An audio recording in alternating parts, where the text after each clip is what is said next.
मेरा channel world क्रांति news में आपका बहुत बहुत स्वागत है। आप को समय निकालने के लिए, मेरे साथ बातचीत करने के लिए। जो अभी बीपीएससी का अभी शिक्षक बहाली प्रक्रिया शुरू हो चुका है रिजल्ट के उपरांत में, थोड़ा अपना प्रतिक्रिया दीजिए कि कितना मतलब सही है और किस प्रकार से रिजल्ट जारी हुआ है। बीपीएससी 2023 जी जी जब जो 1,70,000 पदों पर वैकेंसी निकाली गई थी जी जी और दावा किया गया था कि बिल्कुल मतलब आवेदन से लेकर और सत्यापित डिग्री तक, यानी जो भी सत्यापन होगा वो सब काम जो है फुल प्रूफ के साथ होगा। तो ठीक जब है। से रिजल्ट आया है 1,22,324 पदों पर रिजल्ट आया है जी जी लगातार। तो जब से रिजल्ट आया है तब से बहुत सारी विसंगतियां जो है वो सामने आई है, चाहे पीजीटी हो, चाहे टीजीटी हो, चाहे टीआरई हो, यानी पीआरटी, तीनों जगहों पर 1 to 5 कई ऐसे विद्यार्थी हैं जिनका रिजल्ट 1 to 5 में भी है और उनका रिजल्ट जो 10+2 में भी है। तो ये संभव तभी हो सकता है कोई अगर बीएड है या डीएलएड है, दोनों किया हुआ है। अच्छा। तो ऐसा नहीं है, कई बीएड का रिजल्ट जो है 1 to 5 में भी है, जो सुप्रीम कोर्ट के आदेश का उल्लंघन है, क्योंकि इसके लिए डीएलएड की डिग्री मान्य होनी चाहिए।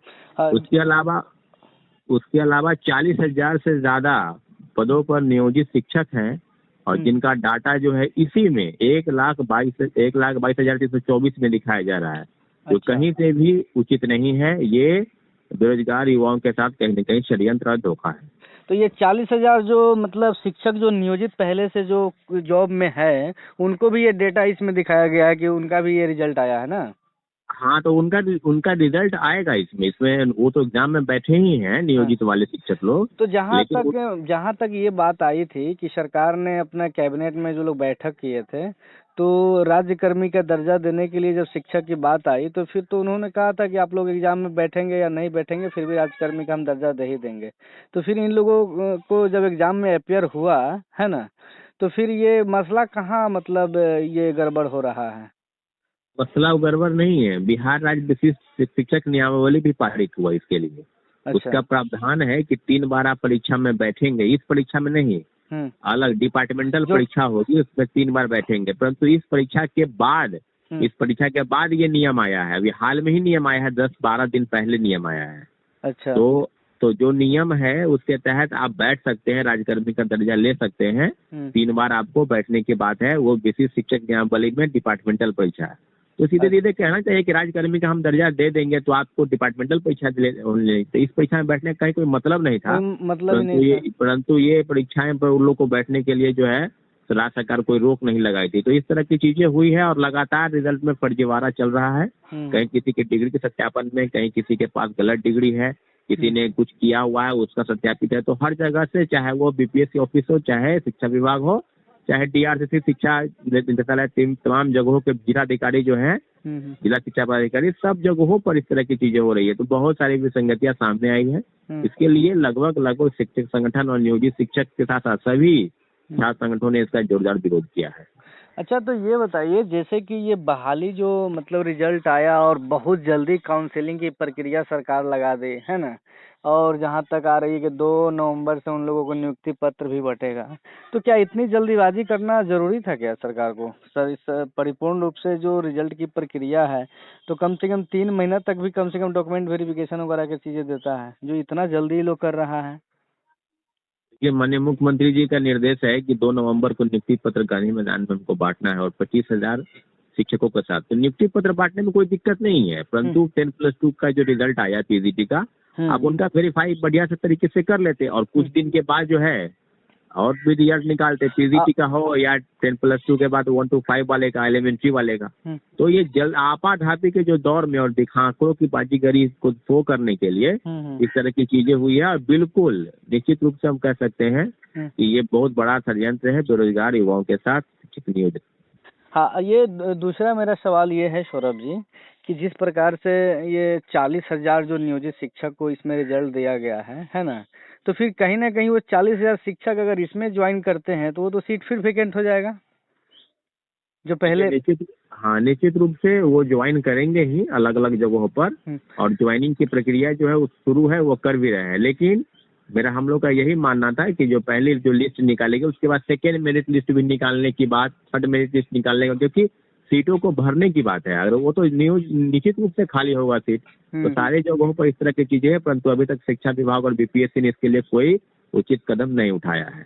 और एक और मतलब कुछ जगह से मुझे फ़ोन आया था अभ्यर्थी का ही, कि हमने 3 चॉइस दिया था और 3 चॉइस में कहीं नहीं मिला, मुझे पूर्णिया जिला मिल गया। इस पर आपके तरफ से क्या कुछ प्रतिक्रिया दीजिए कि सरकार का जो सिस्टम है, इस सिस्टम में कहाँ से झोल है कि ऑप्शन देने के बावजूद भी वो तीनों ऑप्शन नहीं मिलकर कोई और ऑप्शन मिल रहा है, अन्य जिला मिल रहा है।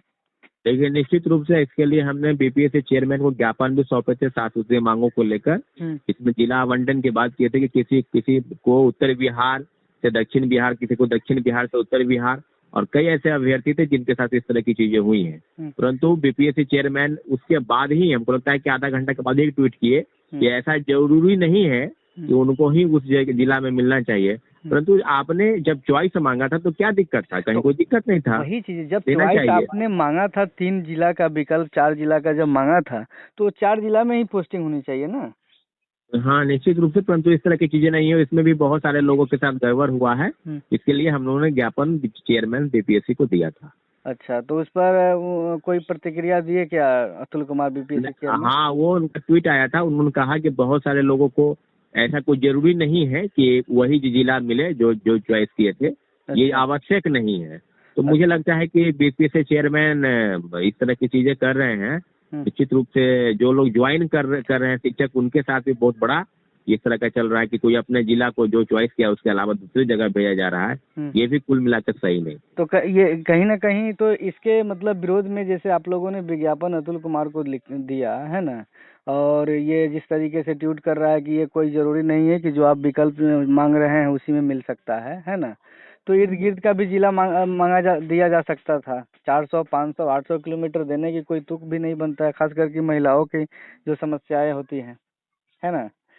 तो इस पर छात्र संघ आप लोगों से संपर्क साझा किया है, तो क्या इस पर और आगे के लिए कुछ प्लानिंग? आगे की चीज नहीं, सिर्फ जिला आवंटन की बात नहीं है, पूरे रिजल्ट में जिस तरह के धांधली और षड्यंत्र की बात आ रही है। एक और आप ही ने बता रहा था अभी जस्ट, हमारी जो बातचीत चल रही थी, कि जो डीएलएड किया था वो 1 से 5 में एप्लीकेबल था, उनका 1 से 5 में भी रिजल्ट आया है, और फिर जो है ना ये 10+2 में भी आया। तो ये कैसे हो सकता है? क्योंकि डीएलएड को तो एप्लीकेबल नहीं होता है 10+2 में बैठने के लिए। देखिए, उनका ये कहना था कि जो बीएड किए हुए हैं वो 10+2 में आ सकते हैं, लेकिन वो डीएलएड भी किए हुए हैं, इसलिए 1 to 5 में उनका रिजल्ट है, दोनों डिग्री। लेकिन कई ऐसे छात्र हैं, अभ्यर्थी हैं जो सिर्फ बीएड किए हुए हैं और उनका 1+1 से 5 वाले में, यानी एलिमेंट्री वाले में रिजल्ट है। ये तो सीधे सीधे गलत है ना। आप रिजल्ट कैसे, अगर बीएड वाले पर जबकि रोक लगाई गई है और आपने ही कहा था कि बीएड वाले को रिजल्ट हम नहीं दे रहे हैं, कई ऐसे अभ्यर्थी का रिजल्ट कैसे आ गया 1 to 5 में? कैसे आ गया? कैसे आ गया? वही बात है। और जब आ गया तो कहीं ना कहीं वो काउंसलिंग भी कराएंगे, ज्वाइनिंग भी लेंगे।